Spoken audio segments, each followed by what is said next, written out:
Let's start with the primetime game. Let's start with Michigan, Oklahoma, just because there was, I wouldn't say back and forth to it, but there was a little bit of drama. And in terms of a narrative of two teams that are going in hopefully upwards direction, is that's barely English, hopefully going on in an upwards trajectory from where they were last season. I thought it was a fascinating watch. Oklahoma 24, Michigan 13. There was a real question coming into this one, and we discussed it on the preview episode about who had more to prove. And I think we agreed unanimously that it was Oklahoma. This Yes. game, there was a lot more pressure on Brent Venables and the Oklahoma Sooners than there was Michigan, because Michigan's got a true freshman quarterback. Michigan, to a large extent, is still going through a transition with the new coach, kind of getting his guys in there. They had mass turnover from a year ago. There's just a lot new on the Michigan side. But nonetheless, this was an early season measuring stick. Michigan, one of the better teams, I think, certainly upper tier, upper half of the Big Ten, versus Oklahoma, where we don't really know where Oklahoma is relative to the field in Right. the SEC. So this was an interesting way to kind of measure one conference against another, especially the SEC versus Big Ten. That's always interesting. Oklahoma got the better of them.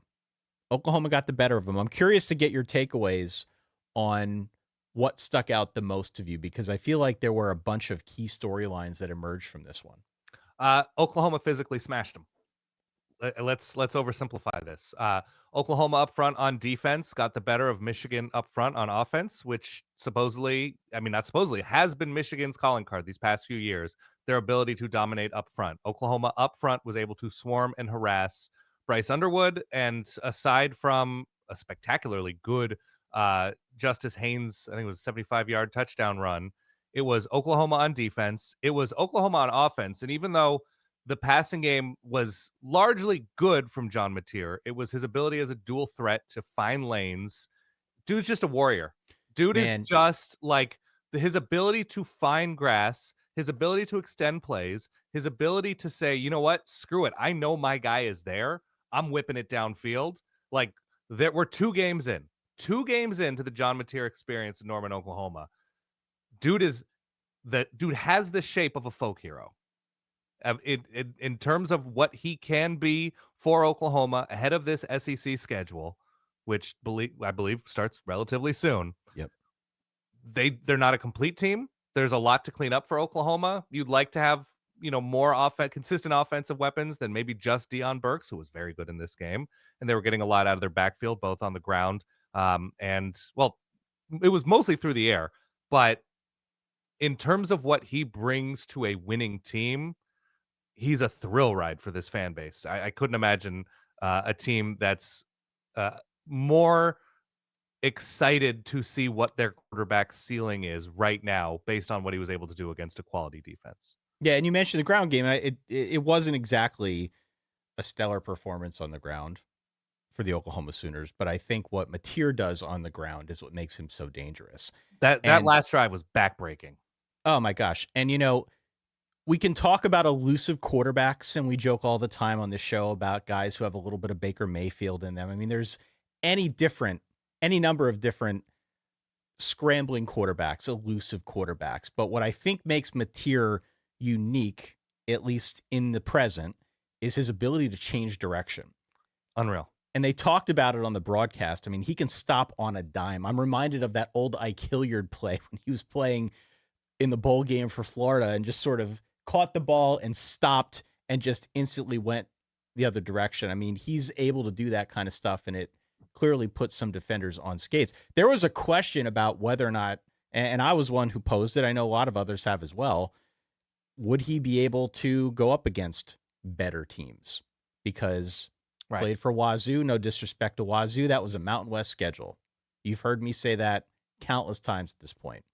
John Mateer did not look like he was overwhelmed by a good Michigan front.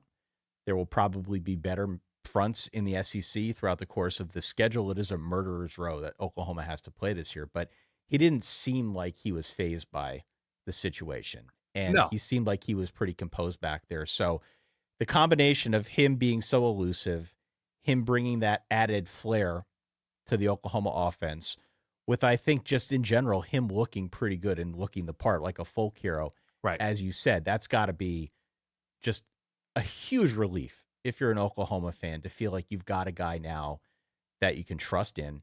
Um, you mentioned the Michigan side of things. I mean, Justice Haynes did go over 100 yards, but as you said, most of it was on that long run. You can see the potential with Bryce Underwood. Yep. I think that's obvious. He was only 9 of 24 in this game, so it wasn't exactly a stellar passing showing. But more to the point, they talked a lot on the broadcast as well about how he didn't really seem phased by the situation.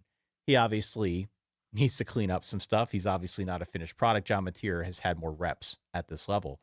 But you can see the potential in Bryce Underwood. You can see the potential in this Michigan team, I think, Sure. as a whole. But they're just not there yet. And there's nothing wrong with that. Oklahoma maybe has a little bit more veteran experience at this point. They were playing at home. It was always going to be a tough spot for Michigan to come in there and win. And so I think we learned a lot about both teams, but I came away just real impressed with Oklahoma to the extent now where I'm kind of scratching my chin a little bit and I'm wondering, like, did I undersell this team in my previews? Was I a little bit too bearish on the Sooners because I thought they looked good? Yeah, no, you're not wrong. It was more just the schedule and what was due on offense. We knew the defense had a really good chance to be excellent. Um, I came away almost thinking, okay, Oklahoma's in a good place. I don't know what their ceiling is wins wise, but they're going to be a force to be reckoned with, Yeah. whatever that means. Are they going to lose a bunch of games 21-19, win a bunch of games 21-19? TBD, but they're going to be competitive. They're going to be extremely competitive.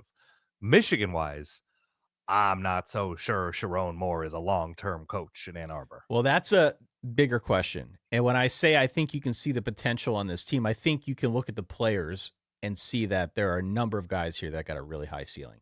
Yep. But the Sherrone Moore conversation is also something that was bouncing around the back of my head as I was watching this game. There's dudes on this defense. Bryce Underwood has the form of a future dude. He is still raw. I'm not sure they have a full handle on how to call plays and build a playbook around him. And given some of their limitations, I mean, they were without their starting tight end tonight, but given some of their limitations at receiver, I don't think there's a ton of star power on this offensive line. I don't think this is an offense built to win the Big Ten this year, and we'll see what they do in the portal. That's what I came away with. I'm like, man, I just I think the hire of Chip Lindsey's fine, but I came away thinking, like, does Sherrone Moore have the ability to operate in this shadow of Jim Harbaugh successfully? And got more questions than answers tonight.